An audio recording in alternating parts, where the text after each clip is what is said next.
उत्तर प्रदेश के अलग अलग शहरों से एक शराब की बोतल के साथ दूसरी शराब की बोतल फ्री, इसकी वीडियो आ रही है। शराब के ठेकों पे लंबी लंबी लाइनें लगी हुई हैं। दूर दूर से लोग शराब खरीदने उत्तर प्रदेश जा रहे हैं क्योंकि एक शराब की बोतल के साथ दूसरी मुफ्त दी जा रही है। और सबसे बड़ी बात यह है कि इस योजना के अंदर हिंदुओं को शराबी बनाने का पूरा काम चल रहा है। क्यों? क्योंकि रमजान का महीना है, मुसलमान तो पानी भी नहीं पीते, शराब को हाथ भी नहीं लगाते। तो कुल मिला के जो हमारे हिंदू हैं उत्तर प्रदेश के अंदर, उनको शराबी बनाने की योजना पे दिन रात कार्य चल रहा है। एक शराब के साथ एक शराब की बोतल फ्री।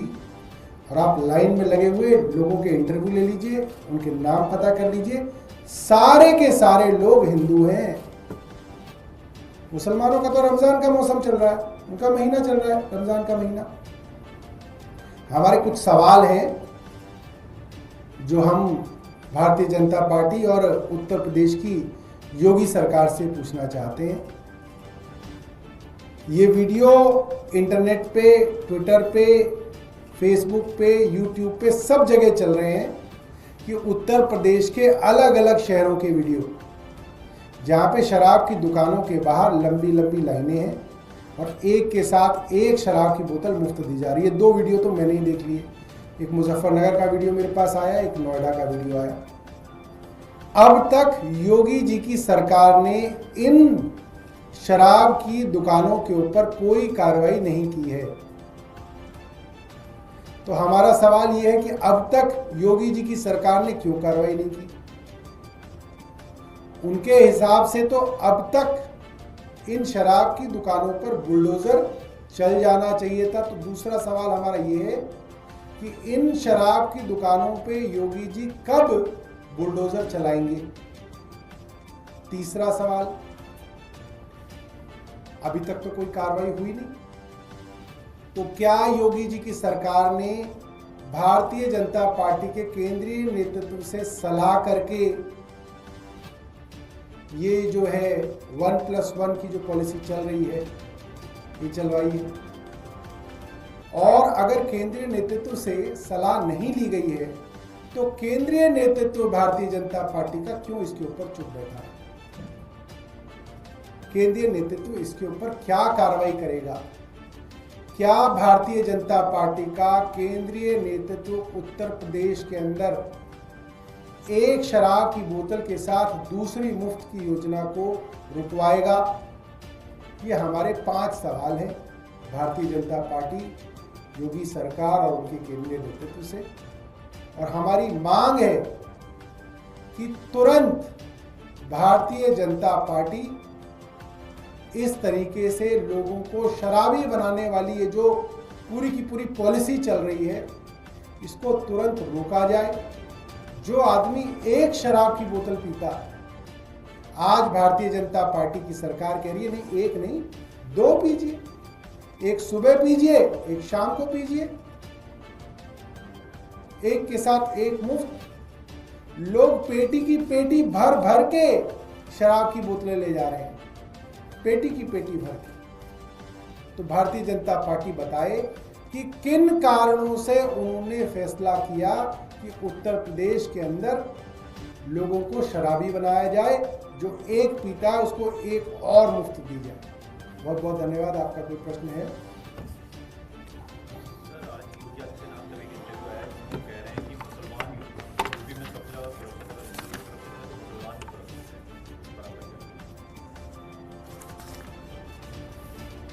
उत्तर प्रदेश के अंदर तो एक शराब पीने वाले को 2 शराब की बोतलें दी जा रही हैं। जब इतने लोग शराब पिएंगे उत्तर प्रदेश के अंदर तो सुरक्षा व्यवस्था तो खराब होनी है। जहां जितनी शराब पी जाएगी सुरक्षा व्यवस्था उतनी खराब होगी, अच्छी कैसे हो सकती है?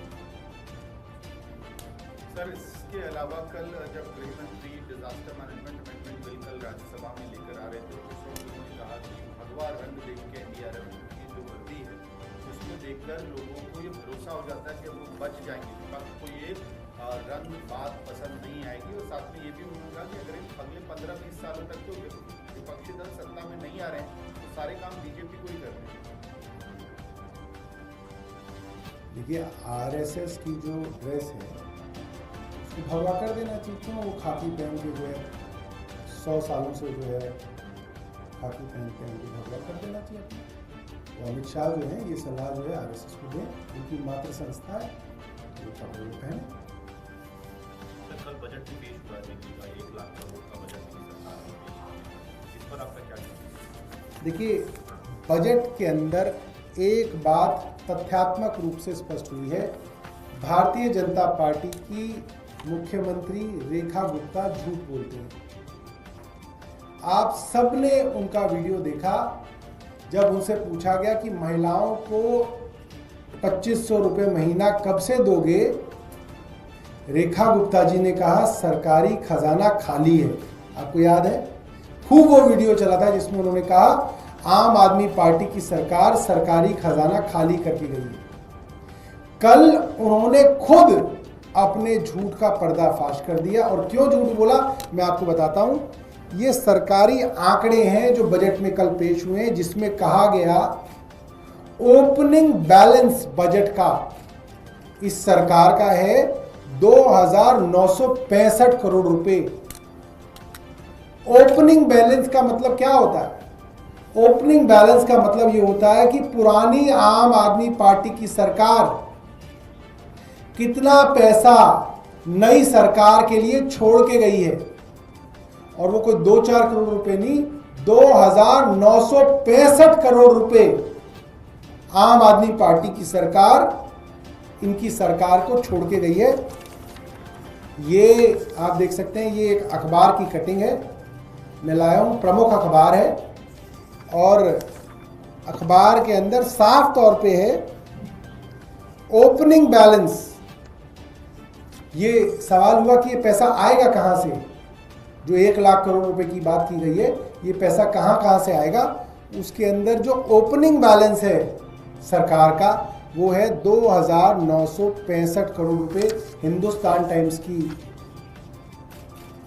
ये जो है ये खबर है।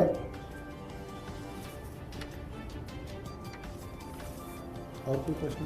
सर, इसके अलावा एक और चीज़ कल देखने को मिली कि बजट में तकरीबन 15,000 करोड़ रुपए जो स्मॉल सेविंग्स फंड है, जो केंद्र सरकार की लोन की स्कीम है, उसके तहत दिल्ली सरकार लेने की तैयारी है। ये वही NSSF फंड है जिसको लेकर पहले आम आदमी पार्टी की सरकार में अधिकारियों ने इसको लेकर रेड फ्लैग दिखाया। ऐसा है कि